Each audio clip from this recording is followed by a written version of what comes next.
Se tem uma queda desse tipo, 99,9% dos investidores vão sair desesperados vendendo Vai e vender? Oxe, certeza, xingando. cara. E, Melão, você que estuda muito sobre tudo, né? Mas basicamente essa parte quântica, essa parte de desenvolvimento de software, você acredita que o Bitcoin ele pode ser hackeado em um futuro breve ou não? Tipo assim, pelo que você analisa, fala, pô, Luan. Eu não sou especialista em criptografia, né? Tem um amigo, João Antônio Locke Juste, hum, que trabalha com isso, inclusive é autor de algumas inovações na área de criptografia, né? que Ele resolveu legal. uns problemas que estavam vários anos em aberto, ele conseguiu resolver. E a visão dele, que acho que talvez a maior parte das pessoas, embora eu não seja especialista, mas acho que é mais ou menos que um consenso, que é possível com chip quântico, porque o chip quântico você resolve paralelamente uma quantidade limitada. Assim, quando você tem um multiprocessamento, você tem, sei lá, 24 threads, 36 threads, 48 threads, você tem o quê? Você tem vários processadores trabalhando no mesmo problema simultaneamente, né? Então você tem um processamento paralelo ali. No caso do chip quântico, você pode ter uma quantidade ilimitada de, não são propriamente processadores, são agentes, né, atuando simultaneamente, trilhões, quintilhões atuando simultaneamente para resolver aquele problema. Então, os problemas que podem ser paralelizados, tem uns que não dá, tem uns que você tem que fazer em sequência, não dá para você paralelizar. Deixa eu ver um exemplo. Cotações do mercado é um exemplo, que você tem que um backtest, por exemplo. Porque para você ter o volume de. Você pega, sei lá, de 1885 do Dow Jones até agora. Para você fazer a paralelização desse negócio, você tem que fracionar em vários pedaços, né? E calcular de cada um dos pedaços e depois você juntaria tudo. Só que como é que você vai saber qual vai ser o capital que você tem nesse ponto se você não passou pelos períodos anteriores Sim. até chegar ali? Então, até dá para paralisar se você impuser algumas restrições, tipo, todo fim de semana tem que fechar a operação, porque você sabe que não vai ter uma operação aberta, então você vai ter um valor fixado ali quando teve o fim de semana, né? Só que você vai perder performance porque você vai estar introduzindo um critério meio que artificial, né, para fechar operações, e não um critério natural pela otimização. Então dá para conseguir isso, mas não é o recomendável.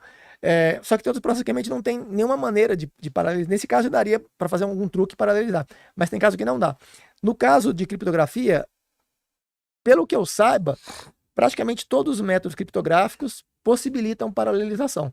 Então, quando você coloca um chip quântico, ele vai ter uma quantidade limitada de agentes trabalhando no mesmo problema simultaneamente, vai dividir esse problema em quantas partes você quiser, e aí mesmo que você precise de 10 elevado a 15 operações, você divide em 10 elevado a 12 partes, cada uma faz 1000 operações, e todas resolvem, depois elas juntam as partes, e você tem ali a solução. Então, quer dizer, consegue-se muito mais rapidamente do que se consegue com os chips atuais. Se for possível, não se sabe se é possível ainda fazer chips quânticos. Supostamente sim, né? Acredita-se que sim, não tem nenhuma razão para que não seja possível, né?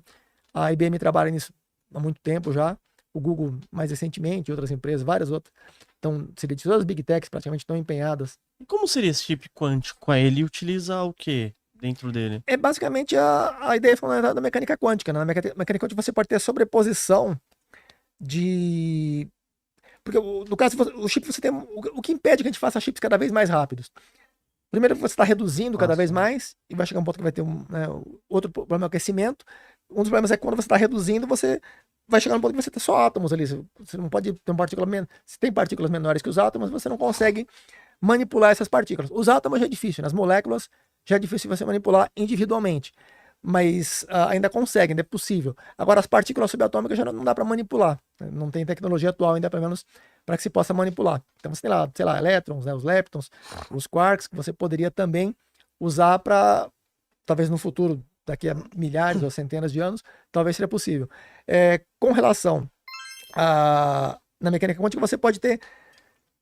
Depende porque você tem o princípio da explosão de Pauli, que não permite que duas partículas ocupem o mesmo estado, na mesma posição, ao mesmo tempo. Tem uma restrição do princípio da explosão de Pauli. O gás de Fermi, por exemplo, as estrelas. Por que vai ter que entrar um pouco até em astrofísica, né? Pode ficar à vontade. Quando você tem. Como é que se forma um buraco negro? Né? Por que surgem os buracos negros? Ou pelo menos por que se acredita que surgem buracos negros? Por que estrelas brilham? Por que o Sol brilha? Né?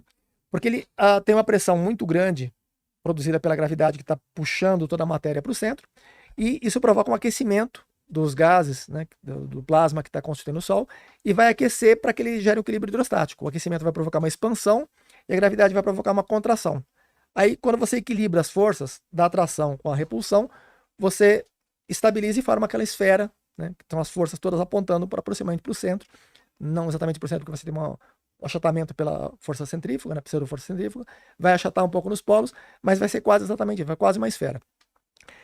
A região central do Sol tem mais ou menos 15,7 milhões de Kelvin a temperatura. Com mais ou menos 500 mil Kelvin, já é possível produzir fusão nuclear de hidrogênio e hélio. Por que vai produzir a fusão? Porque você vai fazer duas partículas, né, ou dois núcleos de hidrogênio, se aproximar o suficiente até colidir. Para que isso aconteça, eles têm que dar velocidades muito altas, porque eles vão, como são dois prótons, né, os prótons vão se repelir pela força colombiana. Então, para que eles possam se aproximar até colidir, eles vão ter que ter uma velocidade suficientemente grande para que eles não desviem e não vão desacelerando pela força de repulsão. Então, para que haja colisão, tem que ter uma velocidade muito grande. Para que tenha uma velocidade muito grande, a temperatura tem que ser muito alta, né? Quando você aumenta a temperatura, você aumenta a velocidade, não só das moléculas, mas das partículas que estão constituindo o plasma ou o gás. Então, elas vão colidir, e esses dois núcleos vão ser 4 núcleos, né, de átomos. O processo PP1 são várias etapas. Vamos simplificar essas etapas. Cada próton é constituído por 2 quarks do tipo up e um do tipo down. E o nêutron por 2 do tipo down e um do tipo up. Esses prótons, quando eles vão, os 4 prótons que vão coalescer praticamente, eles vão se encontrar, vão ser repelidos pela força colombiana, e para que isso seja mantido pela força nuclear forte, eles vão ter que emitir um bóson W+, que vai fazer com que eles percam a carga. Então, os quarks up têm carga mais 2/3 e o quark down menos 1/3. Então você tem 2 ups com 2/3 e um down com menos 1/3, o total tem carga 1, né? Carga inteira 1 do próton e 0 do nêutron. Então ele emite esse bóson W, que vai durar pouquíssimo tempo, e no final você vai ter 2 nêutrons, 2 prótons, que vai ser um núcleo de hélio, né? Um núcleo de hélio 4. Isso vai liberar, se você pega a proporção da massa que tinha das 4 partículas originais e as 4 finais, tem uma perda de massa de mais ou menos 0,7%, que é emitida em forma de fótons e pares de neutrinos para manter o número quântico leptônico, né? Então, esses fótons que são emitidos é a luz. Então, a estrela brilha por isso, ele vai emitir luz. Quando você vai queimando, o Sol tem mais ou menos 95% de massa de volume de hidrogênio, 75% de massa de hidrogênio e quase todo o restante de hélio. Tem um pouco de argônio, tem outros componentes também, mas principalmente hidrogênio e hélio. Quando ele vai queimando hidrogênio, vai emitindo essas partículas e uma parte do hidrogênio vai se convertendo em hélio. Chega um ponto em que ele vai ter quase exclusivamente hélio, ele não vai ter combustível mais para continuar brilhando. Quando isso acontece, ele vai colapsar, porque o que estava mantendo no formato da estrela, porque ele tem a temperatura que está provocando a expansão e a gravidade provocando a contração. Então ele está em equilíbrio hidrostático porque tem a temperatura evitando que a gravidade faça colapsar. Quando acaba o combustível, ele não tem mais como se aquecer. Então ele vai colapsar. Aí ele vai, no caso específico do Sol, como é uma estrela do tipo G2V, ele vai ter uma contração, vai formar uma anã branca, depois ele vai uma supergigante vermelha, depois ele vai se contrair, formar um núcleo remanescente, vai emitir uma nebulosa planetária, né? Não é esse o caso que a gente quer. O caso do buraco negro é quando você tem uma massa acima de 8 vezes, mais ou menos, o limite de Thoma-Oppenheimer-Volkov, que ultrapassa 8 massas solares. Quando a massa está acima de um certo limite, a estrela vai colapsar. Primeiro ela vai chegar num estágio. Na verdade, seria interessante falar do Sol, porque no caso da anã branca, o Sol ele vai formar uma anã branca no fim das contas. Vou pular as etapas, você não vai ficar desviando muito do assunto. Ele vai formar uma anã branca, que é basicamente um gás de Fermi, né? Um gás de Fermi é um fluido de Fermi. Ele pode ser um gás e pode ser um líquido. É um fluido de Fermi. É um amontoado de partículas, elétrons, um estado meio caótico da matéria, em que ela tem uma densidade muito grande. Você pega, por exemplo, uma colher de chá de gás de Fermi, ela vai pesar, sei lá, 100 toneladas, né? Uma colherzinha de chá de gás de Fermi. Tem depois estrelas de nêutrons que são mais densas ainda, né? Mas a anã branca já tem uma densidade muito grande. Porque ele vai compactar. Você vai ter uma estrela do tamanho da massa original, a massa do Sol, que é 1,99 vezes 10 elevado a 33 gramas, né? 332.946 vezes a massa da Terra, maior que a massa da Terra inteira, né? Ele vai colapsar tudo isso. Ele tem originalmente 1.392.000 quilômetros de diâmetro. Ele vai colapsar em mais ou menos uns 50, 100 mil quilômetros de diâmetro. Então ele vai ficar um pouco maior que a Terra, mais ou menos o tamanho de Netuno, de Urano, o que era originalmente uma estrela muito, muito maior. Ele tem 1.300.000 vezes o volume da Terra e vai ficar com mais ou menos umas 50 vezes o volume da Terra. mantendo aproximadamente a mesma massa. Vai perder metade da massa, mais ou menos, e vai colapsar muito. Quando ele passa por esse processo,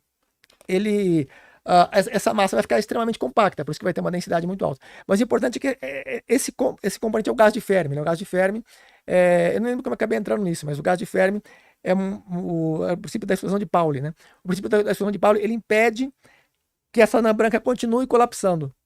Porque inicialmente o que evitava que a estrela entrava em colapso? Porque você tem a gravidade puxando para o centro e tem a temperatura empurrando para fora. Então vai ter um certo ponto em que estabelece o equilíbrio e forma a superfície, a fotosfera, né, da estrela. Quando acaba o combustível, ela não tem mais como aquecer e vai colapsar. Colapsou. Chega um ponto em que, se não houver uma outra força que impeça o colapso, ela vai colapsar até formar uma singularidade, que é o caso do buraco negro. Se houver, se a massa for menor que o limite do Thoma Oppenheimer-Volkov, que é de mais ou menos 8 a 20 massas solares, mais ou menos, quando ela chegar num certo ponto, ela não vai... Na verdade, o limite de Chandrasekhar, que é 1,44 vezes a massa solar, é o que vai chegar na anã branca. Ele vai formar uma anã branca, né, que ele vai parar de colapsar justamente por esse impedimento que tem que duas partículas com as mesmas propriedades ocupem o mesmo estado quântico ao mesmo tempo. Então, elas não podem ser esmagadas de modo que elas se fundam numa partícula só, elas não podem ocupar o mesmo estado. Então isso vai impedir que a estrela continue colapsando. Ela vai formar uma anã branca. Se a massa for maior, isso for até 1,44 vezes a massa do Sol. Se passar de 1,44 até 8, ela vai ultrapassar esse limite da anã branca e vai formar uma estrela de nêutrons, que é muito mais compacta ainda. E ela vai ser construída... eles chamam de estrela de nêutrons, mas na verdade não é de nêutrons. Ela é construída por hiperons lambda, partícula sigma, tem vários componentes, mas principalmente nêutrons, né? E vai ser muito mais compacta ainda. Uma caixinha de fósforo teria mais ou menos o peso do Everest. Nossa! É bem maior do que da anã branca. Ele vai ser uma estrela de nêutrons com a massa do Sol tem mais ou menos uns 5 a 10 quilômetros de diâmetro. Né? Então, assim, do tamanho de uma cidadezinha pequena e a massa inteira do Sol compactada naquela estrutura. Nossa. Se ultrapassar esse limite de 8 massas solares, aí não se conhece nenhum outro impedimento para que ela continue colapsando. Então ele rompe primeiro a barreira começa a violar o princípio da explosão de Pauli da anã branca, depois da estrela de nêutrons, e depois vai colapsar e finalmente vai formar buracos negros, né? Ou pelo menos acredita-se que vai formar buracos negros. Tem ainda estrelas de quarks, estrelas de préons, que são outros níveis intermediários, mas são mais hipotéticos, não tem nenhuma evidência de que existam de fato. Mas o ponto importante aqui é com essa a explicação você está perguntando a computação quântica. Sim, né? computação quântica. Por que ela pode ser tão mais rápida assim? Porque ela impede... não é que ela impede. O princípio da explosão de Pauli estava falando que é possível você paralelizar uma quantidade arbitrariamente grande de processos. Na verdade, tem essa restrição. Você pode paralelizar uma quantidade muito grande, mas você tem que respeitar o princípio da explosão de Pauli, que é esse da estrela, que quando você está colapsando, ela vai impedir que você continue colapsando, porque você não pode ter duas partículas ocupando o mesmo estado quântico simultaneamente. Né? Então você pode paralisar com uma margem muito ampla, na verdade não é totalmente limitado, ela tem um certo limite, mas é muito extenso esse limite, muitíssimo maior do que nós temos atualmente. E com relação a Bitcoin, se isso seria possível descriptografar, hackear Bitcoin, né? Sim. Provavelmente sim, porque a nossa tecnologia atual, a Bitcoin foi planejada para que fosse... A tecnologia que tá atual, né? Sim, só que ela tem constantes atualizações, né? Então, assim, a versão que está atual já não é Bitcoin original de 2008. Então, provavelmente vão desenvolver métodos cada vez mais sofisticados para a tentativa de hackear e também vão aprimorar a segurança para tentar evitar que seja hackeada. Então, eu não acho que seja provável que haja um risco grande nesse sentido. Acho que esse não é a principal preocupação, acho que não seria essa, né? Mesmo porque as empresas que estão desenvolvendo, você não vai desenvolver em casa um chip quântico. Não tem nem como, né? Quem vai desenvolver isso vão ser grandes big techs. E essas empresas que vão desenvolver, as grandes empresas de tecnologia que vão desenvolver, elas estão sujeitas a várias leis de regulação. Então, se elas tentarem usar isso para uma finalidade ilegal, elas vão ser penalizadas e não vai compensar. Elas vão ter que fazer isso aí. Né? Claro, você pode ter um hacker meio que um espião clandestino que eles colocaram lá. Eu não acho que vale a pena para eles esse tipo de coisa. Né? Eu acho que eles ganham muito dinheiro sem necessidade de se expor tanto, né? Eu acho que não faz nem sentido para ele esse tipo de coisa. Então, acho que não é o principal risco. Acho que tem outros riscos de Bitcoin, principalmente pelas vias legais. Eu acho que o problema não é hackear uma coisa ilegal que prejudica os proprietários de Bitcoins, e sim o próprio governo que se aproveite do poder que ele tem, os bancos em conjunto com o governo, para impedir que as pessoas continuem crescendo sem colocar dinheiro no banco e sem pagar impostos, que uma das possibilidades da Bitcoin é justamente essa, né? Você conseguir controlar o seu dinheiro sem que o governo tenha conhecimento e sem precisar usar serviços bancários que são muito lucrativos para o banco. Então, tanto o governo quanto os bancos não estão satisfeitos com esse tipo de situação e é do interesse deles impedirem que isso aconteça. Quando você citou no caso da BlackRock, que comprou muita Bitcoin, comprou muito para o nosso ponto de vista que, Sim, exatamente. para eles próprios, foi uma fração pequena. Sim, pequena do Para eles é um alto risco Bitcoin. Eles entraram porque alguns investidores deles se interessam, então eles, para atender aquele público, né, para não perderem clientes que vão, se eles vão investir em outro lugar. Então, para que continuem na BlackRock, eles abriram essas possibilidades adicionais. É possível que tenha sido só para agradar certos investidores e é possível que eles tenham um plano de fazer isso com o objetivo de posteriormente quebrar Bitcoin. Porque se eles compram, por exemplo, vamos supor que eles tenham 51%, eles poderiam até hackear, né, teoricamente. Eles poderiam fazer duplo pagamento, receber 2 vezes, essas coisas. Mas eu nem tô levando para esse lado. Se eles tiverem, por exemplo, sei lá, 51%, eles podem, por exemplo, vender a descoberto muito rapidamente e fazer o valor desabar em questão de minutos, em questão de dias, né? Então, rápido, né? Isso vai meio que quebrar a Bitcoin, vai quebrar pelo menos a confiança que muitas pessoas tinham na Bitcoin. Porque eles não precisam nem quebrar a Bitcoin de uma forma tecnológica e nem legal. Eles podem quebrar só a confiança que as pessoas têm. Se eles fizerem uma queda de 99,9%, a OGX, por exemplo, depois da queda de 99,97%, nunca mais se recuperou, né? Então, o Ike Batista, ele como pessoa, tá mais ou menos tentando remendar, tá tentando... Mas a OGX ficou para lá. Na OGX ninguém... A Magazine Luiza sofreu já 2 quedas gigantes, teve uma queda anterior, teve uma recuperação gigante, e agora novamente teve uma queda bem grande, né? Pelo menos ela não chegou ao ponto que chegou a GX. A GX foi muito mais. O Lehman Brothers, por exemplo, caiu também 99,98%. Né? Então, se eles provocarem uma queda desse, porque 90% o pessoal está suportando. Alguns não suportam, alguns caem 40%, eles vendem, aí depois eles vêm subindo, poxa, não devia ter vendido, eles compram de novo, aí cai de novo, aí só vai perdendo dinheiro. Exatamente.